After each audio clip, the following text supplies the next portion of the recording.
Good morning, Marijuana Nation. It's Thursday, November 2nd, 2017, and you're tuned in to episode 365 of Marijuana Today Daily. I'm your host, Shay Gunther, and I'll be walking you through today's marijuana news and headlines. As always, we have a full and busy day of cannabis news in our hands, so let's jump right into it. Our top story of the day is the fantastic news out of Michigan that the state will not be forcing existing medical marijuana dispensaries to shut down by December 15th as they had originally proposed as part of the transition into a newly expanded medical marijuana system being rolled out over the start of next year. This is a big story we've been watching for weeks now, as tens of thousands of Michigan medical marijuana patients were in danger of losing access to their medicine. Thankfully, the Michigan Department of Licensing and Regulatory Affairs came to its senses and announced yesterday that as long as dispensaries have been operating in a town or municipality with a local medical marijuana ordinance, they would not need to shut down. Kudos to everyone in Michigan who raised a lot of hell on this one. President Donald Trump's opioid commission just laid out a series of recommendations for how the country should respond to the growing opioid abuse epidemic. The commission is led by disgraced Governor Christies of New Jersey and issued more than 50 recommendations in a draft report released yesterday.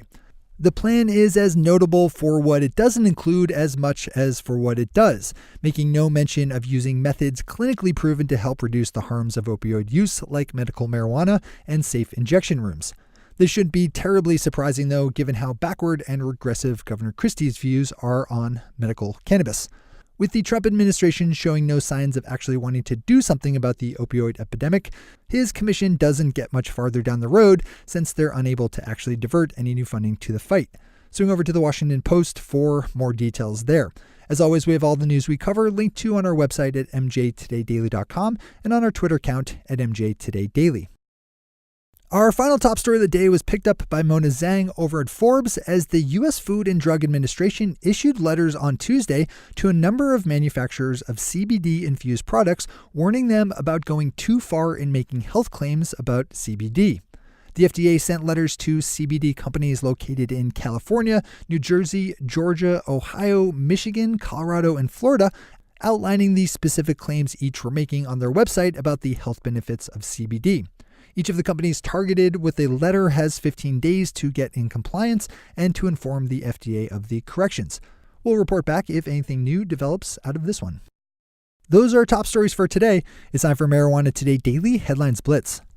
Before we blitz out on headlines, let's quickly thank our sponsor, Extractioneering, makers of the finest of cannabis concentrates and extracts.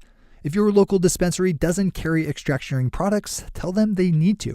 Then direct them over to extractioneering.com where they can learn more about all the great things they do with science and cannabis. That's extractioneering.com, which is spelled like engineering, but with the word extraction. All right, time for the blitz. A proposed ordinance has been put before the San Francisco Board of Supervisors dealing with how the city will issue adult-use marijuana business licenses. I've touched on this story recently as the city says they want to make sure they have a program in place that makes restorative social justice a factor in its new legal marijuana industry. Yesterday, Supervisor Malia presented a plan that gives preferential treatment to people with past marijuana convictions on their record, those who have been financially displaced from the city in the last 22 years, or those who earn 80% of the city's median income. Program recipients must also have lived in the city for at least 5 years in a part of town where at least 17% of the households were at or below the federal poverty level. Cohen's proposal made it through its first committee assignment by a vote of 2-1 and goes before the larger council next week. We'll report back on this one as it develops.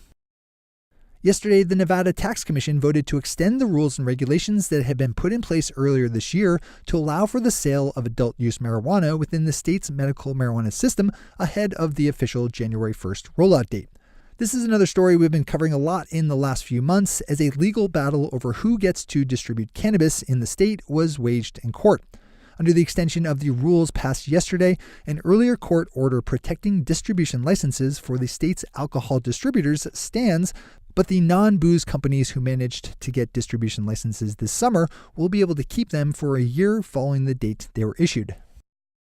Alicia Wallace over at the Cannabist has a story about the state of Colorado and its proposed plan to create a new task force within the Colorado Bureau of Investigation to bust illegal cannabis grow operations.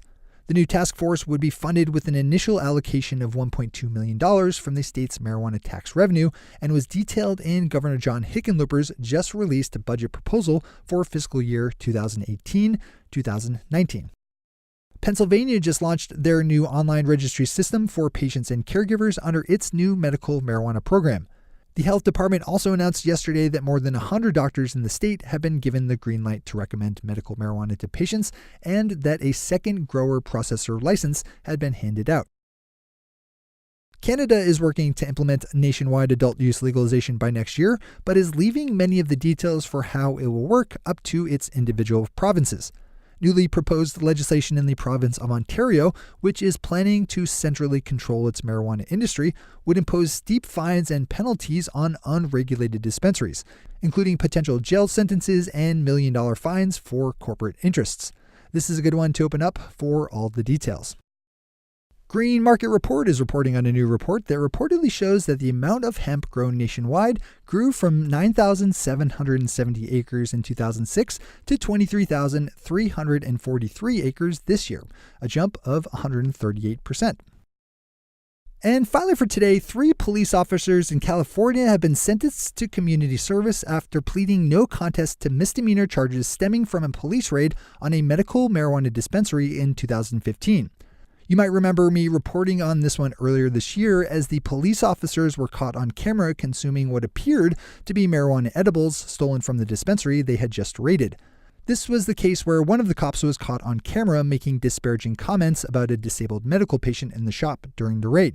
As part of the case's resolution, the prosecutors are claiming that the cops actually were eating energy bars they had brought rather than products taken from the store, because it takes a lot of energy to bust up a medical marijuana dispensary. You got to fuel back up. Those are the headlines and news for the day. I'll be back with you again tomorrow with another information-packed episode of Marijuana Today Daily. But in the meantime, if you have any stories to share or feedback to give, zip us an email to headlines@mjtodaydaily.com. And while you're clicking around the interwebs, swing over to our Twitter account at mjtodaydaily and visit our website at mjtodaydaily.com to find links to all the news we cover. Thanks to our sponsor, Extractionary, and to all of our awesome patron listeners for the support that makes this show possible.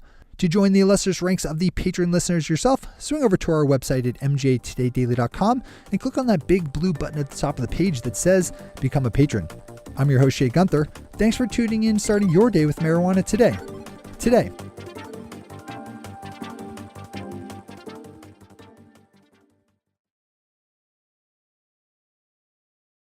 One take, Shay.